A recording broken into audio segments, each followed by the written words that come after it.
नमस्कार मित्रों, आप सभी का स्वागत है। आप जानते हैं कि आज के एग्जाम में जितने भी एग्जाम करवाए जा रहे हैं उसका सबसे इम्पोर्टेंट पॉइंट ये है कि आप किसी भी क्वेश्चन पेपर को देखें जहां पर history, polity, science, math, reasoning होगा, वहां आपके जीएस सेगमेंट में एक सेगमेंट जरूर रहता है जिसे हम करंट अफेयर्स कहते हैं। लेकिन सवाल ये कि करंट अफेयर्स जो होता है वो एक दिन की तैयारी में पूरी नहीं होती है। ये मान लीजिए वैसा ही है, अगर आप धीमी गति से आप धीरे धीरे से ज्ञान करते हैं, अपने मानव मस्तिष्क में लेकर आते हैं, तब तो वहाँ पर आप अच्छे से कर पाएंगे।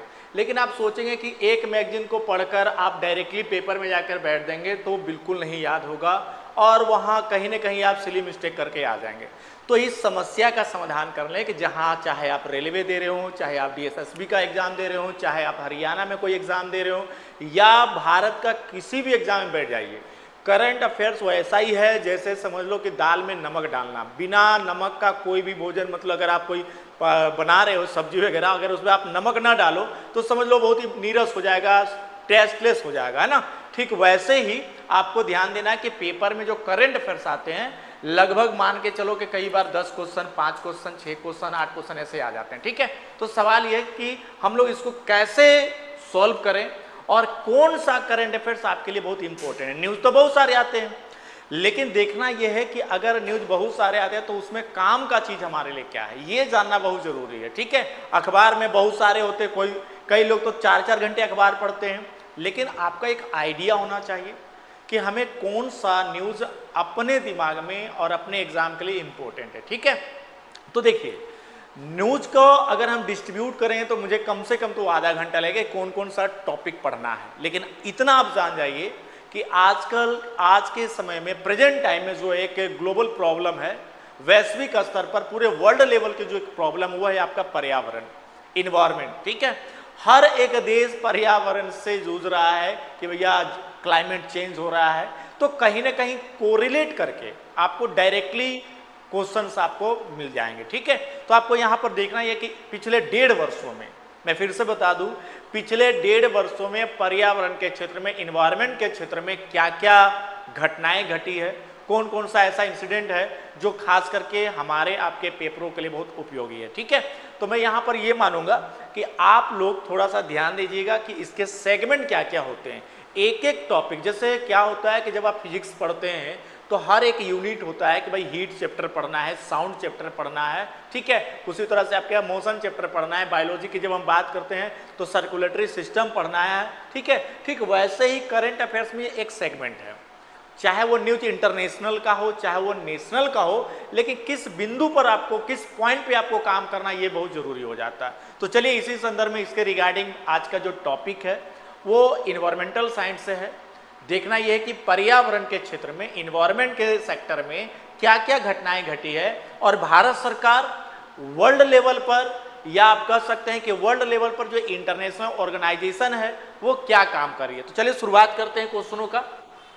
सबसे पहले तो ये आ जाइए कि पर्यावरण को अगर सुरक्षित रखना है तो जब तक आप नहीं सुधरेंगे, जब तक हम नहीं सुधरेंगे, पर्यावरण नहीं सुधर सकता है। इसका बेसिक लेवल तो ये कहता है। इसलिए सरकार चाहती है कि अगर मैं क्यों ना, जैसे मान लीजिए कूड़ा कचरा जैसे अपने घर को साफ सुथरा रखते हैं, ठीक वैसे ही वो घर हमारा अपना देश भी है ना। चाहे वो नीट एंड क्लीन का मामला हो या फिर एयर पॉल्यूशन का मामला हो, तो हर सेक्टर में ये देखना है कि आप कितने जागरूक हैं, कितने अवेयरनेस हैं। तो सरकार लोगों के माइंड में जागरूकता लाने के लिए, अवेयरनेस करने के लिए, उन्हें मोटिवेट करने के लिए कुछ पुरस्कार दिया जाता है। पुरस्कार का तो उद्देश्य यही होता है कि आपको मोटिवेट किया जा रहा है, आपको सम्मानित किया जा रहा है, उस कार्य के लिए आपको प्रेरित किया जा रहा है, सराहा जा रहा है कि आप बहुत अच्छे काम किए हैं, राइट। तो ऐसे में एक आपके पास पुरस्कार है जो आपके ये 2024 का है, लेकिन आपको पता होगा कि ये आपको सितंबर 2025 में ये डिस्ट्रीब्यूट किया गया था। लेकिन देखना यह कि ये पुरस्कार कैसे, किसको और क्यों मिला है। ठीक है, देखिए इसमें आप देखे होंगे कि सुभाष चंद्र बोस आपदा प्रबंधन पुरस्कार 2025। ठीक है, सुभाष चंद्र बोस आपदा प्रबंधन 2025 एक डिजास्टर मैनेजमेंट से रिलेटेड अवार्ड है कि सुभाष चंद्र बोस आपदा प्रबंधन पुरस्कार, ये पर्यावरण मंत्रालय के द्वारा दिया जाता है, ध्यान रखिएगा। ठीक है, तो सवाल ये कि 2025 में किसको दिया गया है। कई बार तो ये किसी संस्था को दिया जाता है, किसी ऑर्गेनाइजेशन को दिया जाता है, और कई बार ऐसा होता है कुछ ऐसे भी पर्सन जो पर्यावरण के क्षेत्र में बहुत ही अच्छे कार्य करते हैं। तो यह पुरस्कार जो दिया गया संस्थागत, मतलब एक अथॉरिटी को दिया गया है, और यह है आपके पास भारतीय राष्ट्रीय महासागर सूचना सेवा। ठीक है, महासागर ओशंस इंफॉर्मेशन जो डिपार्टमेंट है, महासागरों से संबंधित जो सूचनाएं देता है भारत को, उस संस्था को दिया गया है। और इंडिया में इसका हेडक्वार्टर आपका कहाँ है? हैदराबाद में। ठीक है, तो अगर आपसे ये पूछा जाए कि सुभाष चंद्र बोस आपदा प्रबंधन पुरस्कार 2025 हाल ही फिलहाल किसे दिया गया है, तो आंसर याद रखिएगा भारतीय राष्ट्रीय महासागर सूचना सेवा को दिया गया है।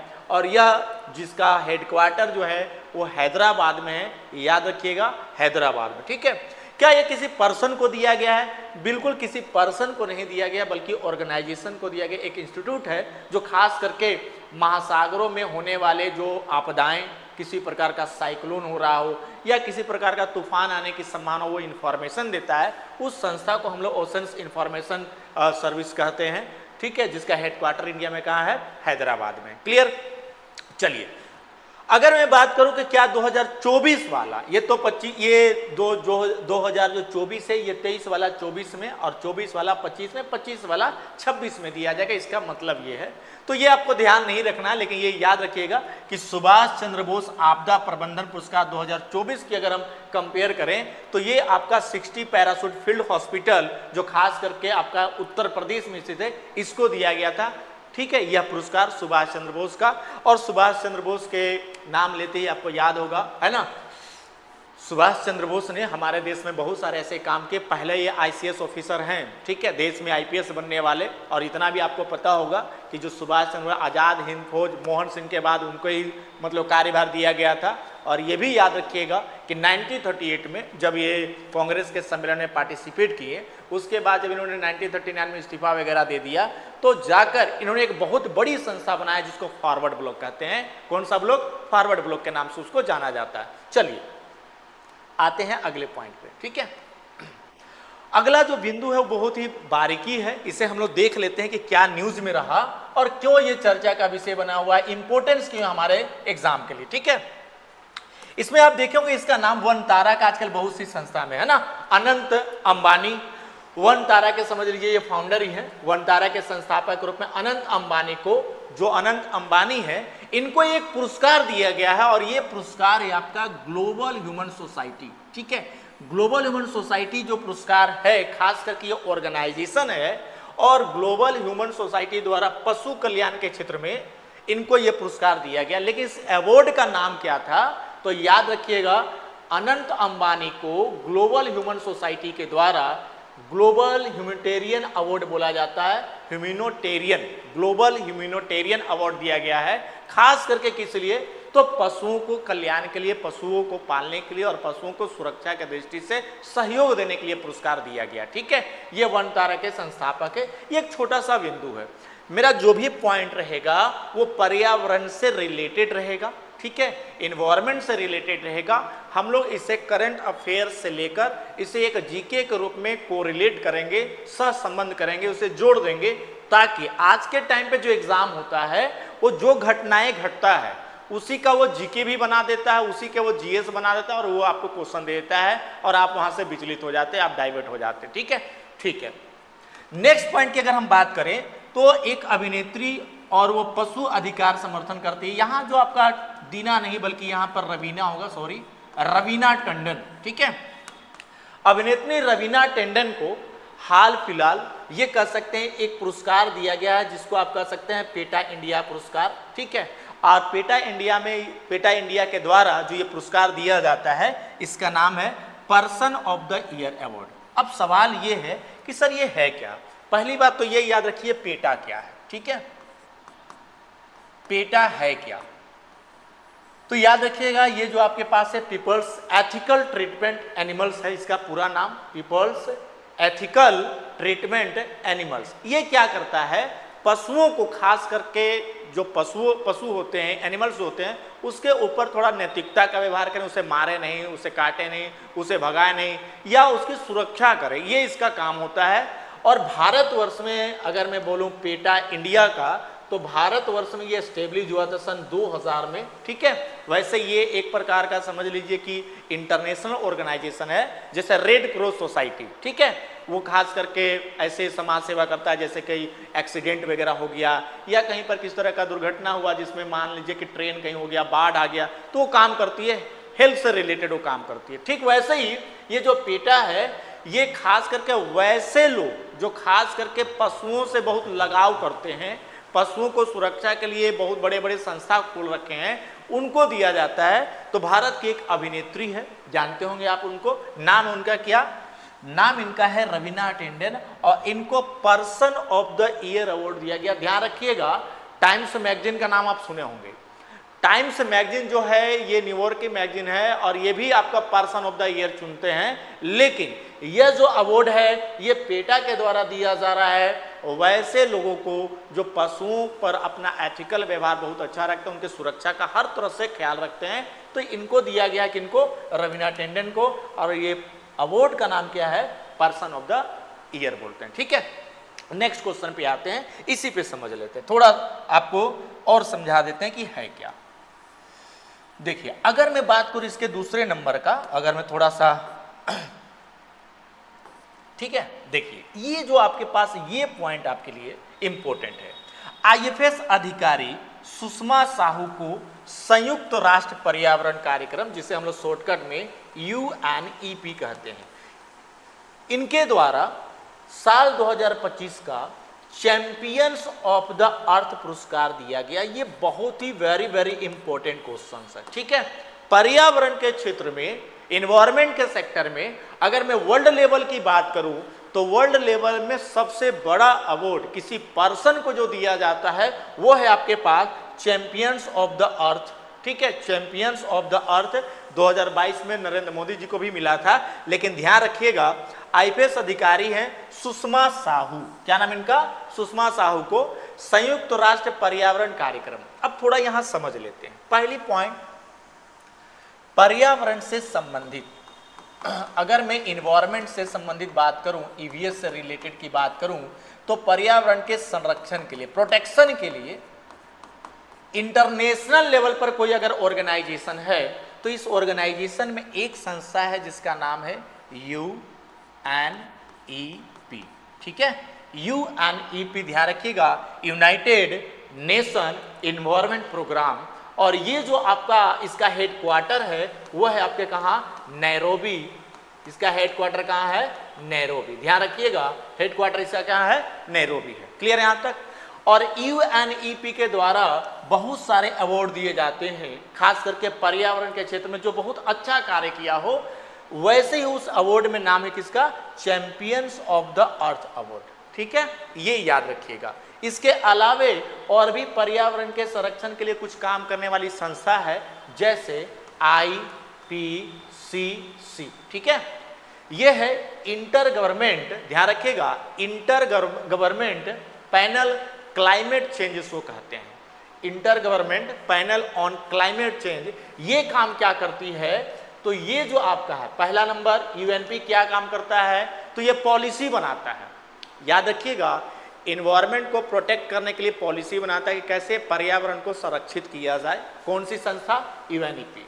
IPCC क्या बोलता है, ये IPCC जो है ये खास करके ग्लोबल वार्मिंग पे, ठीक है, वैश्विक तापन पे, और जो आपका खास करके बायोडाइवर्सिटी है उस पर ये अपनी रिपोर्ट देता है। ये संस्था IPCC क्या देती है, रिपोर्ट देती है, ठीक है, IPCC।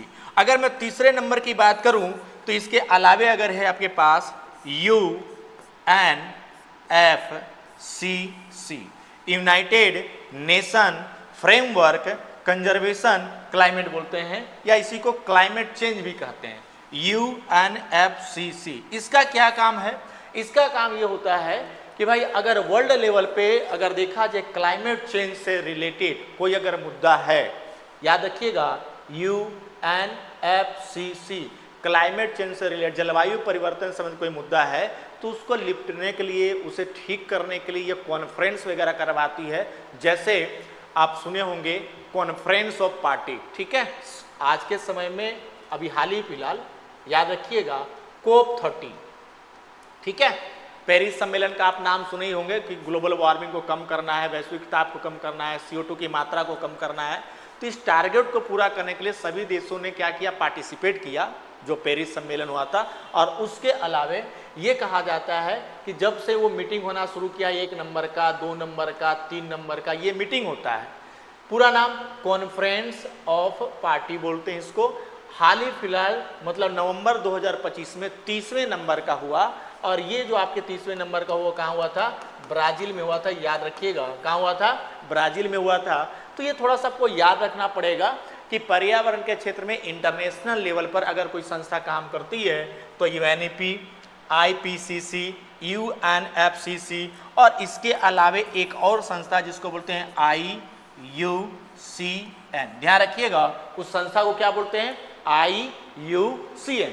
आज के समय में सबसे ज्यादा अगर क्वेश्चन दिया जा रहा है तो करंट से रिलेट करके इन्वायरमेंट का डाल दिया जा रहा है। ठीक है, ये काम क्या करता है भाई, तो ये जो बायोडाइवर्सिटी है, खास करके जो जीव जंतु हैं छोटे छोटे, अगर पृथ्वी से धीरे धीरे समाप्त हो रहा है तो इसके बारे में हम लोगों को बताता है। और कोई पृथ्वी से ऐसा एनिमल जो समाप्त हो चुका है, ऐसा इंसेक्ट, ऐसा कोई भी ऑर्गन्स जो पृथ्वी पर नहीं है, उसके बारे में लिस्ट जारी करता है। और इसके लिस्ट का नाम है बच्चा रेड डाटा बुक। क्या बोलते हैं इसको, रेड डाटा बुक का बोला जाता है। ठीक है, रेड डाटा बुक बोला जाता है। अब आप थोड़ा ध्यान रखिएगा, UNEP, IPCC, UNFCC, IUCN और एक आपके पास है WEF। ठीक है, WEF वर्ल्ड इन्वायरमेंट फंड बोलते हैं। फिर से समझिएगा, वर्ल्ड इन्वायरमेंट फंड बोलते हैं। ये पर्यावरण को प्रोटेक्ट करने के लिए फाइनेंशियल सपोर्ट करती है।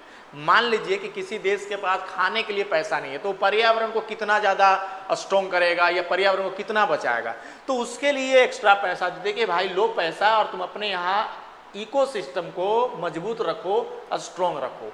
ठीक है, तो ये थोड़ा सा आपको याद रखना है। अगर मैं आपसे ये कहूँ कि पर्यावरण से रिलेटेड जब भी ये बात आ जाए तो याद रखिए। तो मेरे ख्याल से ये पॉइंट समझ में आ गया। चैंपियंस ऑफ द अर्थ पुरस्कार, यहाँ तक कि ग्लोबल 500 जो पुरस्कार दिया जाता है, याद रखिएगा ग्लोबल 500 पुरस्कार बोलते हैं इसको। इस पुरस्कार, यह पुरस्कार जो दिया जाता है ये UNEP के द्वारा ही दिया जाता है। ग्लोबल 500 जो अवार्ड दिया जाता है UNEP के ही द्वारा दिया जाता है। और एक चैंपियंस ऑफ द अर्थ पुरस्कार जो है ये भी आपका UNEP के द्वारा दिया जाता है, जिसका हेडक्वार्टर नैरोबी में। ठीक है, उम्मीद करते हैं ये बात आपको समझ में आ गया होगा। एक अंतिम बिंदु की बात करते हैं कि एक प्रोफेसर है जिसका नाम है R.I. जैन। इनका क्या काम हुआ है कि पर्यावरण विज्ञान में अनेक उत्कृष्ट ऐसे मतलब कार्य के लिए जो खास करके सराहनीय है, इनको एक पुरस्कार दिया गया है। और 2025 में 2022 के लिए सम्मानित किया गया। मिनिस्टर साइंटिस्ट अवार्ड बोलते हैं इसको, मिनिस्टर्स साइंटिस्ट अवार्ड। ये अवार्ड प्रोफेसर I.R. जैन को दिया गया है और ये दिया गया है 2022 के लिए 2025 में। ठीक है, तो यहाँ थोड़ा सा आपको ध्यान देना कि सर इसमें इतने में सबसे इंपॉर्टेंट क्या है। अगर मैं आपसे ये कहूँ जो सबसे इंपॉर्टेंट है आपके पास, एक रवीना टंडन को याद रखिए और दूसरा आप सुषमा साहू को याद रखिए, क्योंकि ये दोनों जो है वो भारत सरकार से संबंधित है। ठीक है, चलिए आते हैं अगले बिंदु पे। नेक्स्ट पॉइंट की अगर हम लोग बात करते हैं, इसे थोड़ा समझ लेते हैं क्या है भाई इनका। एक है आपके पास डॉक्टर सोनाली घोष। ठीक है, doctor Sonali Ghosh WCPA Canton Miller पुरस्कार बोलते हैं इसको। ये भारत की पहली ऐसी महिला है जो ये पुरस्कार जीते हैं। अब चूंकि ये जब भी कोई चीज पहली बार हो जाए, ठीक है, जब कोई व्यक्ति पहला बार कोई काम करता है तो आपको याद होना चाहिए कि फर्स्ट टाइम। ठीक है, जैसे भारत में कौन सा ऐसा पहला राज्य जो ऑर्गेनिक एग्रीकल्चर करता है, जैविक खेती करता है, तो आपका आंसर आपका सिक्किम आ जाएगा, राइट।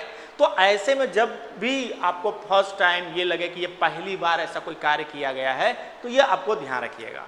कौन सा ऐसा खास करके मतलब राज्य रहा इस साल का जो पहली बार ई वोटिंग करवाया, मतलब कि वोटिंग तो करवाया लेकिन उसमें आपका डिजिटल वोटिंग करवाया गया है, मोबाइल के जरिए, इंटरनेट के जरिए वोटिंग कराया गया। ठीक है, और वो भी एक लोकतांत्रिक देश में, डेमोक्रेसी कंट्री में, और वो जो राज्य रहा इंडिया का वो बिहार रहा। ठीक है, तो जब भी कोई पहली बार कोई कार्य करता तो उसको आपको याद होना चाहिए। जैसे डॉक्टर सोनाली घोष को WCPA कैंटन मिलर पुरस्कार जीतने वाली भारत की पहली महिला है। और यह जो पुरस्कार दिया गया है खास करके कहाँ दिया गया था? संयुक्त अरब अमीरात के अबू धाबी में आयोजित हुआ था। और किस संस्था के द्वारा? तो याद रखिएगा IUCN के द्वारा ये आयोजित हुआ था, याद रखिएगा। ठीक है, अब यहां पर सवाल आ जाता है सर IUCN क्या है? ठीक है, IUCN क्या है? पर्यावरण से रिलेटेड है। International union conservation of nature कहते हैं, international union conservation of nature कहते हैं। और इसका एक ही काम है, क्या होना? तो पता चलता है कि ये भाई क्या करता है कि वो ऐसे पशु पक्षी जीव जंतु पेड़ पौधे जो पृथ्वी से समाप्त हो गया हो या समाप्त होने के कगार पर हो या पहले तो थोड़ी संख्या कम था, अचानक क्या हो गया, उसमें परिवर्तन हो गया, वो वृद्धि हो गया, इंक्रीजमेंट हो गया। ये काम क्या करती है? इसके पास 3 तरह के कैटेगरी होता है बच्चा, याद रखिएगा। एक तो रेड कैटेगरी होता है, रेड पेज रहेगा।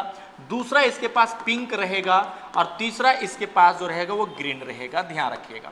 अगर रेड में किसी पशु पक्षी का नाम चला गया तो पृथ्वी से समझ लीजिए कि समाप्त हो चुका है। अगर पिंक में है तो समाप्त होने के कगार पर है। और अगर ग्रीन में है तो जो पहले इंडेंजर डोज में था उसकी संख्या में वृद्धि हुई है। हमारे देश में क्या है, आप देखे होंगे, थोड़ा सा इसको समझ लेते हैं। आप हमारे देश में गिद्ध आप देखे होंगे। आज के समय में वल्चर आपको नजर नहीं आता है। पर्यावरण का, इन्वायरमेंट का ये क्या था? डिटर्जेंट का काम करता था, साबुन का काम करता था। अगर गंदगी कहीं फैल गया है, पशु उसको कोई मार के मर गया या बाहर फेंक दिया गया, तो ये वल्चर क्या काम करते थे? जाकर उसको खा लेते थे। ठीक है, और इस तरह से क्या होता था कि पर्यावरण की सफाई हो जाती थी। लेकिन पशुओं को एक विशेष प्रकार का फीवर वगैरह लग गया, उनको ये बीमार हो गया, तो उनको क्या किया जाता? मेडिसिन दे दिया जाता। और उस मेडिसिन में होता क्या था कि ऐसे केमिकल पाए जाते थे जो खास करके गिद्ध के किडनी को खराब कर देता था। और धीरे धीरे गिद्धों की संख्या में क्या हो गई? कमी हो गई। अब आपको ये देखने को नहीं मिलता है। तो इसका नाम, गिद्ध का नाम जो है, वल्चर का जो नाम है वो IUCN के कहाँ पर? रेड डाटा बुक में चला गया। आने वाला टाइम में बहुत सारे ऐसे पेड़ पौधे भी होंगे, बहुत सारे ऐसे साग सब्जियां होंगे जो IUCN के रेड डाटा बुक में शामिल रहेगा। तो आपको याद रखिएगा, ये हमें जानकारी देता है कि कौन सा पशु पक्षी पेड़ पौधे पृथ्वी से समाप्त होने के कगार पर है। ओके, चलिए, मेरे ख्याल से यहां तक आप समझ चुके होंगे। तो एक पॉइंट और है आपके पास जो बहुत ही इंपॉर्टेंट कहता है, और वो दूसरे बिंदु की बात करते हैं, यूनेस्को। ठीक है, अगर मैं यूनेस्को की बात करूं तो आपको पता याद होगा यूनेस्को के बारे में। यूनेस्को, ठीक है, यूनाइटेड नेशन इन्वायरमेंट, ठीक है, sorry, education scientific culture organisation कहते हैं, जिसका हेडक्वार्टर कहाँ है? आपके पास पेरिस में है यूनेस्को। क्लियर? अब यह है कि यूनेस्को जो है एशिया प्रशांत पुरस्कार को सांस्कृतिक विरासत संरक्षण, मतलब जो कल्चरल हेरिटेज प्लेस है खास करके, यह पुरस्कार जो है दिया गया यूनेस्को के द्वारा ही ये दिया गया है। और यह पुरस्कार भारत के तमिलनाडु के अय्यर कोविल मंदिर, याद रखिएगा, तमिलनाडु के अय्यर कोविल मंदिर संरक्षण के परियोजना के लिए दिया गया। सवाल इसमें कैसे एग्जाम में बना दिया जाएगा, थोड़ा समझिएगा आप लोग, मैं आपको दिखा देता हूं। ठीक है, एग्जाम में इसका सवाल क्या बनेगा? एग्जाम में इतना तो पता हो गया कि हाल ही फिलहाल जो है सांस्कृतिक विरासत संरक्षण, कल्चरल हेरिटेज जो अवार्ड दिया गया है 2024 का, वो तमिलनाडु में एक टेम्पल को दिया गया है, मतलब टेम्पल को देखरेख करने वाले को दिया गया, एक प्रोजेक्ट को दिया गया, और उसका नाम क्या था? अय्यर कोविल मंदिर संरक्षण परियोजना। याद रखिए, अय्यर कोविल मंदिर प्रोटेक्शन प्रोजेक्ट बोलते हैं इसको, और ये कहाँ का है? तमिलनाडु का है। क्लियर? इसको ये पुरस्कार दिया गया। अब एग्जाम में ये तो करंट अफेयर्स का क्वेश्चन है, ध्यान रखिएगा, ये क्वेश्चन आपका करंट अफेयर्स का है। अब यहां से हम लोग 3 बातें निकालते हैं। सबसे पहला पॉइंट, यूनेस्को। आपको यूनेस्को के बारे में पता होना चाहिए। भैया ये अलग अलग तरह के रिपोर्ट जारी करता है, यस या नो? आप कहेंगे बिल्कुल, अलग अलग तरह के रिपोर्ट जारी करता है। उस रिपोर्ट में जो सबसे फेमस है वो है आपके पास विश्व विरासत सूची, विश्व विरासत सूची। ठीक है, वर्ल्ड हेरिटेज लिस्ट। इस साल के लिए बहुत इंपॉर्टेंट ये हो गया, चाहे आप किसी भी एग्जाम में बैठ रहे हो तो वर्ल्ड हेरिटेज लिस्ट में जितने नाम हैं उनको आपको याद कर लेना चाहिए। ठीक है। दूसरा पॉइंट, इतना ही नहीं ये जारी करता है बल्कि ये जो आपका यूनेस्को है, खास करके ये आपका बायो रिजर्व जैव जो आपका आरक्षित क्षेत्र है, इसे हम लोग बोलते हैं जैव आरक्षित क्षेत्र। बायो रिजर्व का भी ये घोषणा करता है, ऐसा क्षेत्र जो जीव जंतुओं के लिए बहुत इंपॉर्टेंट हो। इसके अलावे अगर हम लोग बात करें, ठीक है, तो कुछ ऐसे भी सांस्कृतिक, जैसे अमूर्त सांस्कृतिक विरासत सूची भी ये जारी करता है। खैर इसको हम लोग स्टैटिक जीके का वो पार्ट हो जाएगा, हम लोग इन्वायरमेंट से ही रहने देते हैं। तो यूनेस्को आपको पता होगा पेरिस में इसका हेडक्वार्टर है। क्लियर यहाँ तक। लेकिन सवाल यह है कि हाल ही फिलहाल सांस्कृतिक विरासत संरक्षण 2024 के लिए तमिलनाडु को, एक तमिलनाडु जो राज्य है वहाँ एक प्रोजेक्ट चलता है जिसका नाम है अय्यर कोविल मंदिर संरक्षण। ठीक है, या मंदिर का नाम है अय्यर कोविल मंदिर। इस परियोजना को दिया गया है। अब इसको देखते हैं हम लोग इसको जीके से कैसे जोड़ लेते हैं। ठीक है, ध्यान रखिएगा, पेपर में याद रखिएगा, हमारे पास एक आर्ट एंड कल्चर का टॉपिक होता है जिसको बोलते हैं स्थापत्य कला।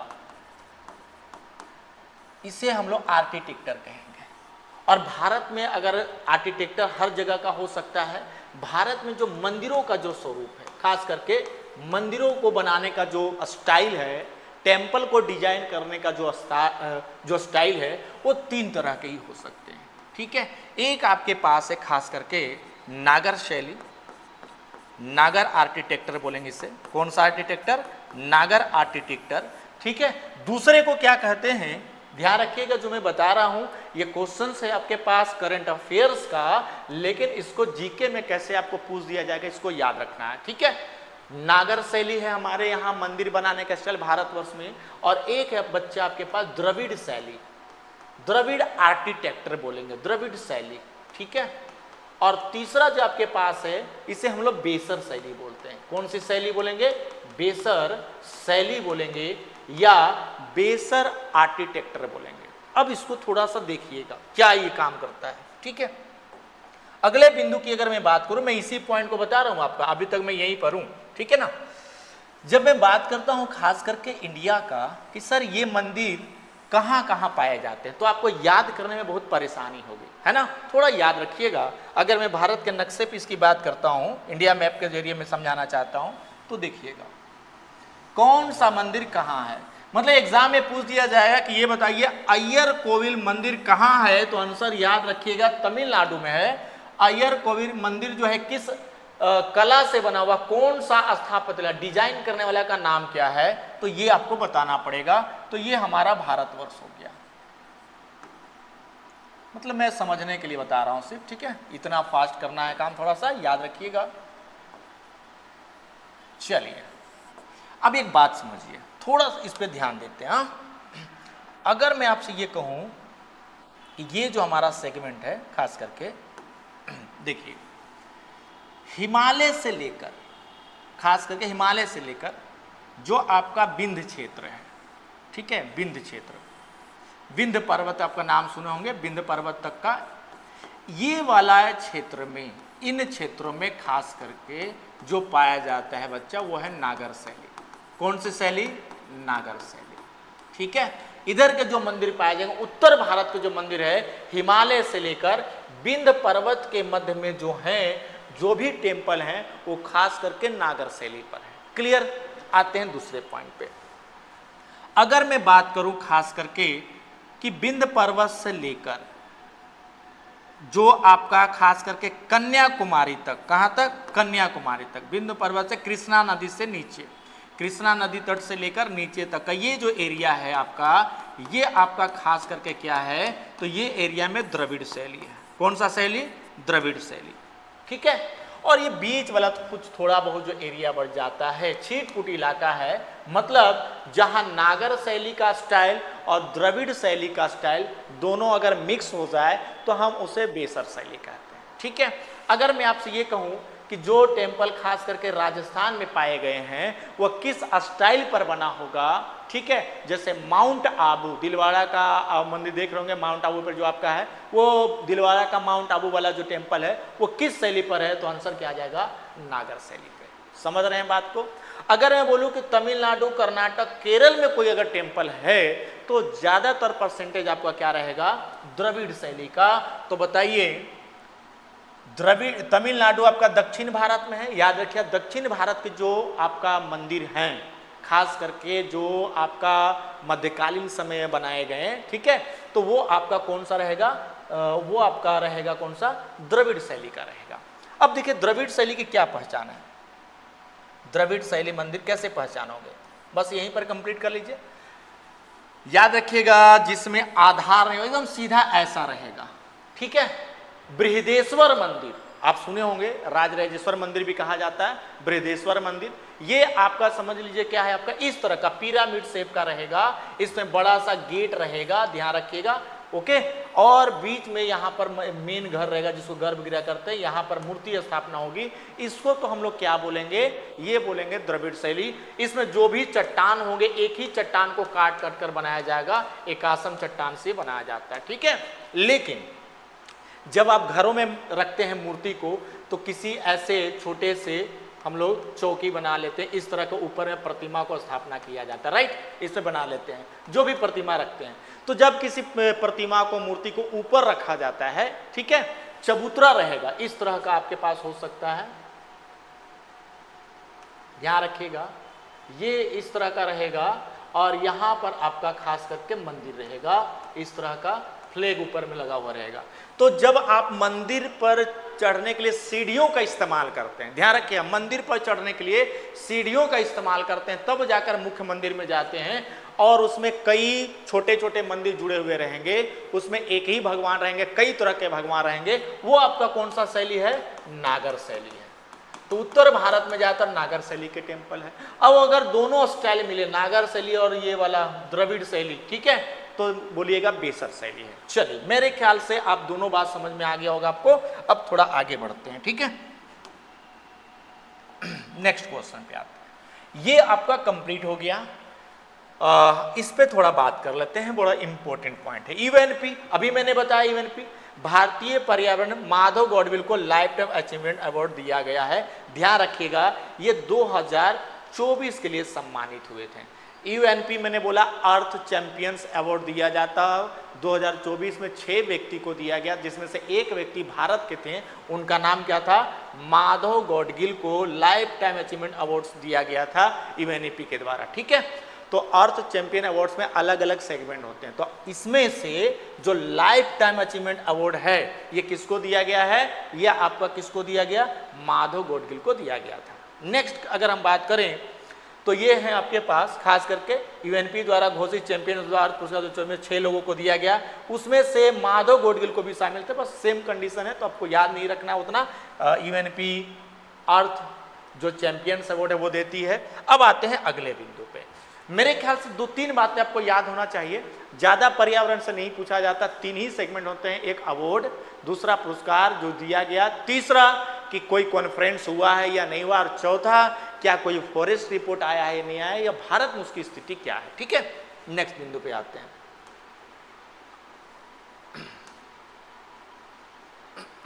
चलिए ये थोड़ा सा आपके पास है, हाँ ये थोड़ा आराम से इसको कीजिए, अब चूंकि करंट अफेयर्स है तो सारे अब 1.5 साल का न्यूज को अलग अलग छांटना आपको पड़ेगा, कौन सा आपके काम का न्यूज है वो भी देखना पड़ेगा, है ना। आप सभी जानते हैं कि पर्यावरण दिवस कितना तारीख को मनाया जाता है, 5 जून को मनाया जाता है, ठीक है।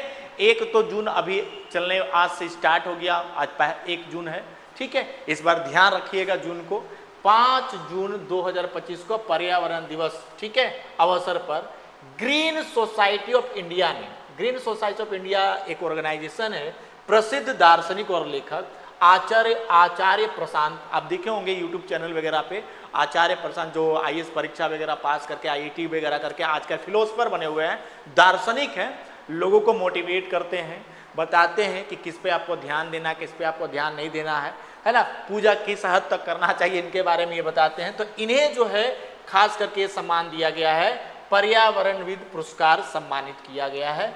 ठीक है, ये याद रखिएगा। अब इसका सवाल कैसे बन जाएगा कि ग्रीन सोसाइटी ऑफ इंडिया, ठीक है, ग्रीन सोसाइटी ऑफ इंडिया ने प्रसिद्ध दार्शनिक लेखक आचार्य प्रशांत को हाल ही फिलहाल में जो एक प्रकार का पर्यावरणविद पुरस्कार, इसको हम लोग एनवायरमेंट अवार्ड कहा जाता है, दिया गया है। किस व्यक्ति को दिया गया और कब दिया गया, याद रखिए 5 जून को। ठीक है, और 5 जून को पर्यावरण दिवस मनाते हैं, ये भी आप याद रखिएगा।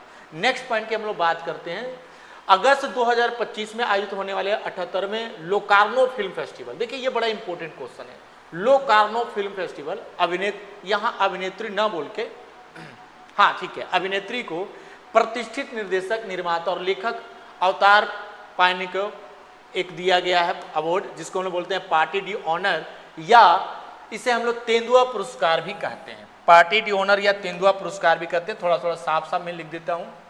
लोकार्नो फिल्म फेस्टिवल में, ठीक है, अभिनेत्री को पुरस्कार दिया गया है।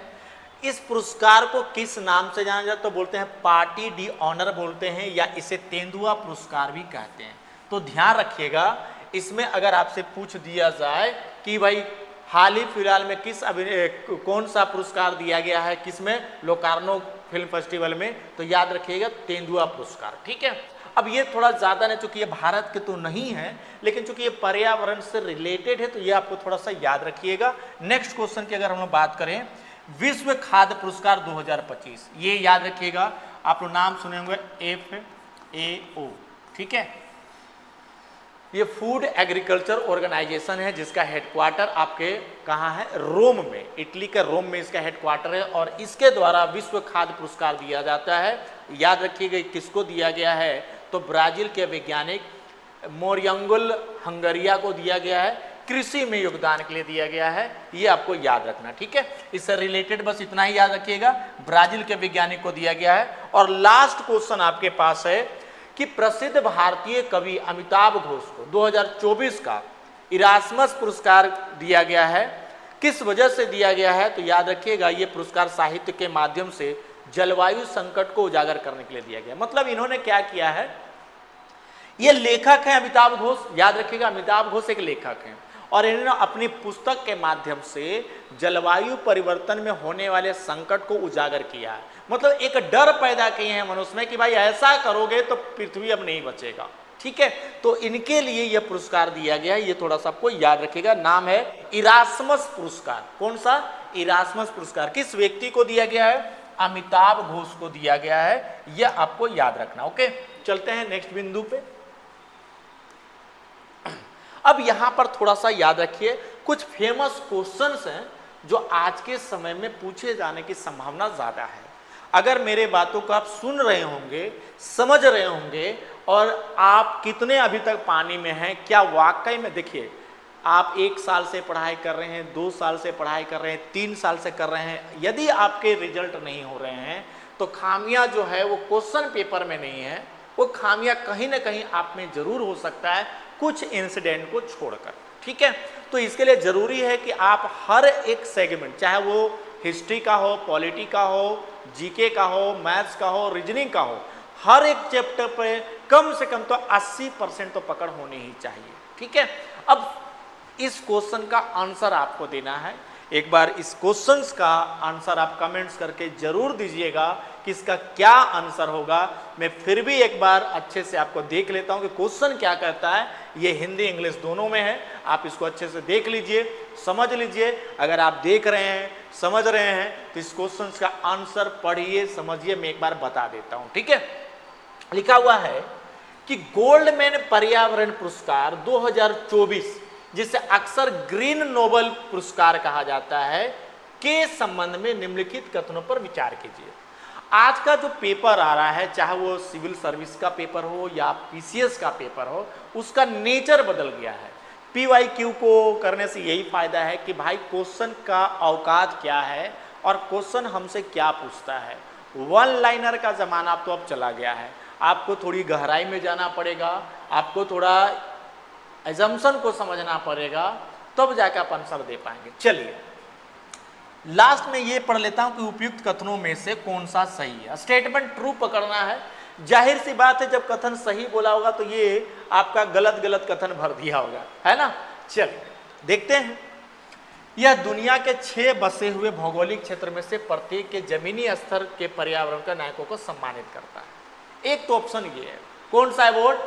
गोल्डमैन पुरस्कार, याद रखिए गोल्डमैन पुरस्कार, जिसे अक्सर ग्रीन नोबेल पुरस्कार कहा जाता है। ठीक है, पहला स्टेटमेंट। दूसरे की बात करें, भारत के आलोक शुक्ला ने छत्तीसगढ़ में हसदेव अरण्य जंगलों को बचाने के अपने अभियान के लिए 2024 में पुरस्कार जीता। यह पुरस्कार वार्षिक रूप से संयुक्त राष्ट्र पर्यावरण कार्यक्रम यूएनईपी के द्वारा प्रदान किया जाता है। अगर आपको कोरिलेट करने आता है, कोरिलेशन बनाने आता है, आपको एलिमेट करने आता है, तो इस क्वेश्चन को आप सही उत्तर दे पाएंगे, जितना मैं अभी तक पढ़ाया और समझाया हूं। ठीक है, एक बात हमेशा जान जाइए, आप कोई, अगर मैं आपसे ये कहूं स्टार्टिंग से एक ही लाइन में अगर बता दूं, ये थर्ड पॉइंट पढ़िए, यह पुरस्कार वार्षिक रूप से संयुक्त राष्ट्र पर्यावरण कार्यक्रम यूएनईपी के द्वारा दिया है। तो मैंने अभी यूएनईपी बताया था, यूएनईपी मुख्य रूप से 2 ही पुरस्कार देती है, खास करके द अर्थ चैंपियंस अवार्ड, इसमें कहीं नहीं नजर आया। दूसरा गोल्डन 500 अवार्ड, जिसमें कहीं नजर नहीं आया। गोल्डन 500 अवार्ड कहीं नजर नहीं आया, तो यह पुरस्कार तो नहीं देता है। ठीक है, रोनाल्ड गोल्डमैन 2 पर्सन हैं और उन्हीं का एक अपनी संस्था है जिसके द्वारा ये पुरस्कार दिया जाता है। क्लियर? तो ये आपका 3 नंबर का ऑप्शन तो बिल्कुल गलत है। समझ रहे हैं बात को? UNEP united nation environment programme जो है, यह दो पुरस्कार के लिए फेमस है। पहला द अर्थ चैंपियंस अवार्ड जो अभी आपने देखा, ठीक है, और दूसरे अगर मैं बात करूं तो गोल्डन ग्लोब 500 उसको बोलते हैं, ग्लोबल 500 अवार्ड के नाम से जाना जाता है, वो आपको इसमें नजर नहीं आया। तो 3 जहां है उसको कैंसिल कर दीजिए। 3 यहां है, 3 यहां है और 3 यहां है। जब ये कट ही गया तो आंसर तो आपका बच गया। आंसर क्या बन गया आपके पास? केवल 1 और 2। ठीक है, अब आ जाते हैं कि सर ये तो एलिमेंट हुआ, थोड़ा इसके बारे में विस्तार क्या कर लेते हैं। देखो, अगर मैं आपसे क्वेश्चन की बात करूं, ये थोड़ा समझिएगा, है ना। देखिए, ये जो आलोक शुक्ला है, आलोक शुक्ला इंडिया में क्या था कि CIL एक महारत्न कंपनी है, कोल इंडिया लिमिटेड महारत्न कंपनी, जिसका साल में 5,000 करोड़ का जो टर्नओवर होता है, ऐसी कंपनियों को हम क्या बोलते हैं? महारत्न कंपनी कहते हैं। तो कोल इंडिया लिमिटेड क्या करती है? कोयला माइंस निकालती है, कोयले की खदान करती है। आपको पता होगा छत्तीसगढ़ हमारा छोटा नागपुर का पठार में है। समझिएगा बात को, हमारे देश में कोयला का क्षेत्र कौन कौन सा है? तो कोयला का क्षेत्र की बात करें, सबसे ज्यादा कोयला अगर हम लोग बात करें तो एक छोटा नागपुर का पठार में झारखंड आ गया बच्चा, झारखंड। ठीक है, अगर उसी के अगल बगल बोले तो उड़ीसा में भी है आपका, इसके अलावा छत्तीसगढ़ में भी है और वेस्ट बंगाल में है। मोटे तौर पर तो यहाँ पर कोयला की खदानें, माइंस निकाली जाती है। तो जब कोयला निकाला जाता है ना कोयले की खदान से, CH4 याद रखिएगा मीथेन गैस निकलता है, और जब ये मीथेन गैस निकलेगा बच्चा, कोयले की खदान में मीथेन गैस पाया जाता है जिसको मार्स गैस भी कहते हैं, तो इन्वायरमेंट को वो क्या कर देगा? पॉल्यूटेट कर देगा। समझ रहे हैं बात को? CH4। इतना ही नहीं, वहाँ के जो अगर जंगल वगैरह, छत्तीसगढ़ में वैसे ही बहुत सारा जंगल है, तो जंगलों में जीव जंतुओं का आवास, शेल्टर होता है, उसका घर होता है। और जब हम माइंस, कोयले की खदान वहाँ पर खुदाई करेंगे तो सारे जो वाइल्ड एनिमल्स होंगे उनका घर जो होगा बर्बाद हो जाएगा। तो इस व्यक्ति ने, जिनका नाम क्या है आपका? आलोक शुक्ला को, जो छत्तीसगढ़ के रहने वाले हैं, हसदेव अरण्य जंगलों में, वहाँ पर फॉरेस्ट था, फॉरेस्ट को काटा जा रहा था, जैसे चिपको बचाओ आंदोलन चला था, ठीक वैसे इन्होंने वहाँ पर आंदोलन किया और वो जगह को बचा लिया गया, सुप्रीम कोर्ट में पटिशन डाला गया, तो ये अवार्ड उनको गोल्डमैन पुरस्कार दिया गया था। एक बात और याद रखिएगा, यह दुनिया के 6 बसे भौगोलिक, ये बड़ा इंपॉर्टेंट पॉइंट है, ये आपको समझ में नहीं आया होगा। यह दुनिया के 6 बसे मतलब 6 ऐसे प्लेस का जो ज्योग्राफिकल कंडीशन में हो, ज्योग्राफिकल क्षेत्र में दिया जाता है जमीनी स्तर पर, पर्यावरण नायकों को सम्मानित किया जाता है। सवाल ये कि 6 बसे हुए क्षेत्र कौन सा है। याद रखिएगा, ये जो आपके पास है एशिया, ठीक है बच्चा, एक तो एशिया, यूरोप, अफ्रीका, ठीक है। इसके अलावे अगर मैं बात करूं, खास करके अफ्रीका के अलावे अगर बात करें तो एक आप ले लीजिएगा नॉर्थ अमेरिका, और एक आपके पास है साउथ अमेरिका, उत्तरी अमेरिका, और एक आपके पास दक्षिणी अमेरिका। इसके अलावे जो आइलैंड है, जो आपके क्या है आइलैंड है, 1 2 3 4 5 और 6, ये जो 6 ज्योग्राफिकल सेक्टर हैं, ठीक है, इसमें जो पर्यावरण को, इन्वायरमेंट को प्रोटेक्ट करता है, उस पर्सन को क्या दिया जाता है, ये आपका गोल्ड मैन इन्वायरमेंट, या इसी को ग्रीन नोबेल पुरस्कार दिया जाता है। तो मेरे ख्याल से ये बात समझ में आ गया होगा, है ना। नेक्स्ट बिंदु की अगर हम बात करें तो इसका करेक्ट आंसर क्या रहेगा। इसका करेक्ट आंसर आपको पता हो गया होगा मेरे ख्याल से। अब आप कर सकते हैं, जब 3 है ही नहीं तो इसको एलिमेट कर दो। एलिमेट, यहाँ 3 है, यहाँ 3 है, यहाँ 3 है। करेक्ट आंसर अगर ना भी याद हो तो आप आंसर लेके आ जाएंगे। आंसर क्या बन जाएगा आपका, ए बन जाएगा, ठीक है। आगे अगर हम लोग बात करें तो इतना आपको याद करना है कि अगले क्लास के लिए आप तैयार रहिए, और वो आपके पास है कि वर्ल्ड जो आपका फॉरेस्ट इंफॉर्मेशन रिपोर्ट होता है और एक इंडियन फॉरेस्ट रिपोर्ट होता है, वो प्रकाशित हो चुका है 2023 का। 2023 में रिपोर्ट दर्ज हुआ, 24 में प्रकाशित हुआ, और 25 में आपको, हमें और आपको पढ़ने को मिला। तो ये याद रखिएगा, जो फॉरेस्ट रिपोर्ट आया है, जो जंगलों का रिपोर्ट आया है, वनों का रिपोर्ट आया है, उससे संबंधित आप तैयारी करके आए। अगले क्लास में मैं आपको इससे संबंधित जितने भी क्वेश्चंस होंगे जो एग्जाम में आने की पॉसिबिलिटी ज़्यादा, उसको कराया जाएगा, ठीक है। तो याद रखिएगा, मैं टॉपिक दे देता हूँ,